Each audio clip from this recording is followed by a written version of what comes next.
I just got back from a 3-week trip to Thailand and Indonesia, or more specifically, Bali. I stayed in Bangkok, Chiang Mai, Seminyak, Nusa Penida, and Ubud. I visited an elephant sanctuary, hiked up Mount Batur, and I tried to enjoy as much of the life and the culture as I possibly could. And while I was packing, I asked myself the same question that most photographers usually ask before a trip. Should I pack my camera with me, or will my phone be good enough? In this video, I'm going to help you answer that question by breaking down 5 things that you need to consider from my personal experience traveling around Southeast Asia. Now, this video will be useful no matter where you happen to be going in the world, but if you want the inside scoop on the places that I visited, I do have some specific tips for you in this video as well. And before we jump in, to answer your question in advance, yes, I did end up packing my Canon R6, my Canon 24-70mm f2.8, and my Sigma 24mm f1.4. And then my phone camera was the iPhone 14 Pro Max. Now, at some point during this video, I'm also going to be giving away 6 free DataTraveler microDuo USB flash drives from Kingston, so be sure to watch the entire thing for your chance to win. Now, the first thing you need to consider before packing your camera for a trip is image quality. Now, unless you're traveling for a job, most of you will be like me, taking pictures for personal reasons, like memories or photo albums or sharing with friends and so on. And I have to admit that for personal use, I was happy with about 80% of the pictures that I was taking with my iPhone. Let me throw some examples up on screen. All of these pictures were shot with my iPhone 14 Pro Max in RAW format, except for the stuff that was in portrait mode, which ended up being a JPEG. But if the lighting conditions were good, these pictures turned out very well, and they were pretty easy to edit in Lightroom. But let's talk about the 20% of pictures that I wasn't so happy with during sunset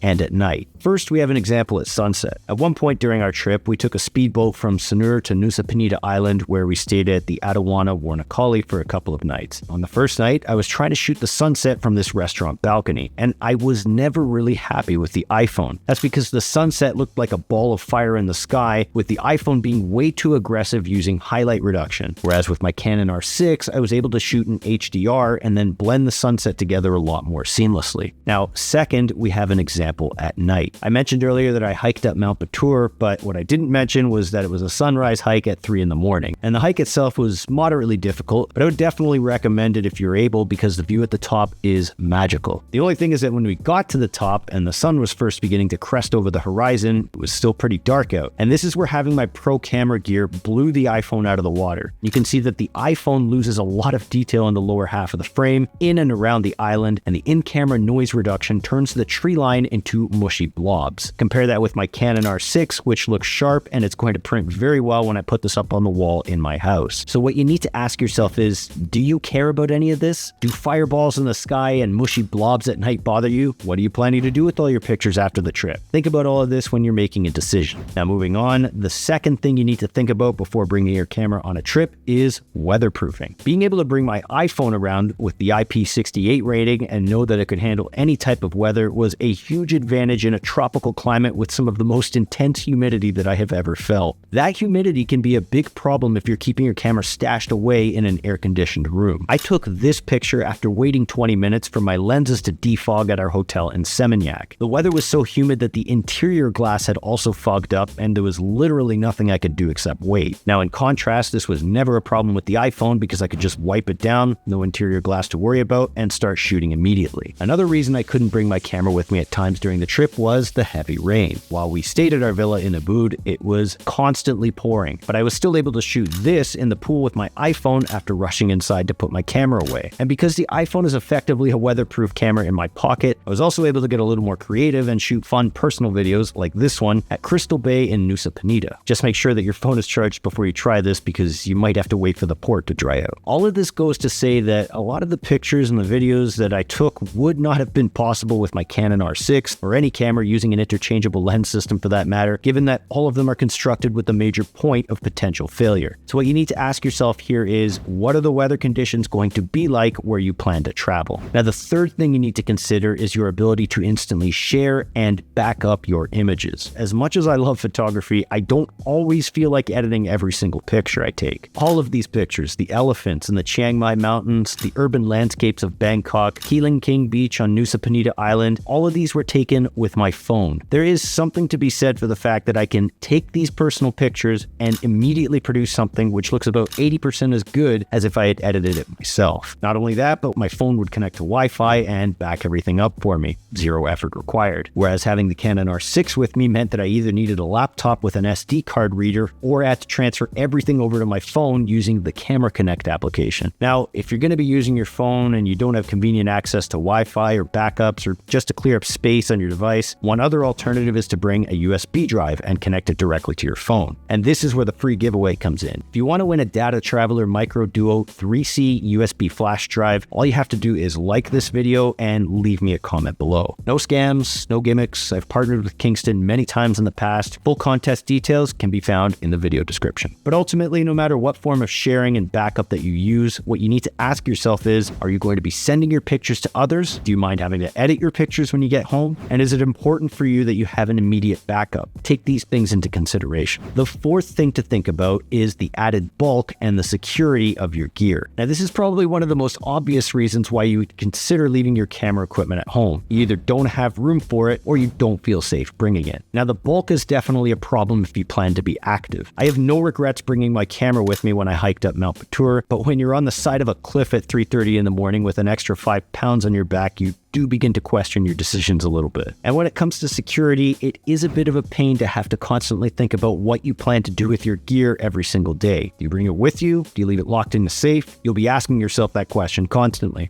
At one point during my trip, I visited the Ubud art market and I decided to bring my camera with me, which is kind of funny because I didn't even end up using it. So all it did was make it pretty obvious that I was a tourist. And for some shopkeepers, that also signaled that I might be more likely to spend money, which meant they were a bit more pushy with me. Now, I never felt unsafe or uncomfortable at any point, and I totally respect them trying to make a living, but you have to ask yourself, how will the bulk and security of my gear impact my experience? Now, the fifth and the final thing to consider is your travel insurance and your legal considerations. This section is a bit all over the place because there's a lot to unpack here. First off, if you plan to bring your camera into a foreign country, you need to double check what your insurance policy covers, because a lot of companies will immediately deny theft claims that take place in a high-risk jurisdiction. You should also be researching customs regulations regarding camera equipment in and out of countries. You may be required to declare high-value equipment. And if you're carrying a drone, the flight regulations can vary widely, and they can often include strict rules about where and how you can fly. It also goes without saying that you should pay attention to restrictions or prohibitions on photography in places like military areas, government buildings, religious sites, and so on. I found that both Thailand and Indonesia were very tolerant of pictures, but there are also usually very clear signs marked in any area where pictures are restricted. So to answer the question I asked at the beginning of this video, when I look back at my decision to pack the Canon R6 and a few lenses, I don't regret it. Living in Canada, it isn't very often that I get to travel to Southeast Asia, and I wanted to make sure I had my camera with me for some of those extra special moments, mostly when visiting monuments or beautiful viewpoints. I shot a lot of HDR panoramas that I plan to print and put up inside my home, like these ones that you see up on screen, and I know myself, I never would have been happy if I shot the same thing on my iPhone. But on the other hand, I was traveling for 19 days, and I only used my camera gear on 4 of those days. For the sake of documenting the day-to-day stuff like selfies and street photos and everything else, my iPhone did the trick. It required a lot less effort, and I never had to worry about the bulk or the weather or any of the other things I mentioned in this video. So was it worth it? I think so, but only because of where I was going and how much I was doing. For me, bringing your camera on vacation should come down to how far you're traveling and what you're planning on doing. And by the way, if you want to learn how I took beautiful pictures with my phone like these ones by combining lighting, color, composition, and my blueprint to great pictures, be sure to check out my online photography school, Speedy Photographer. This is the ultimate online photography school with the easiest, simplest tutorials that can teach you how to take stunning travel photos that will impress all of your friends and family with your phone or with your professional camera.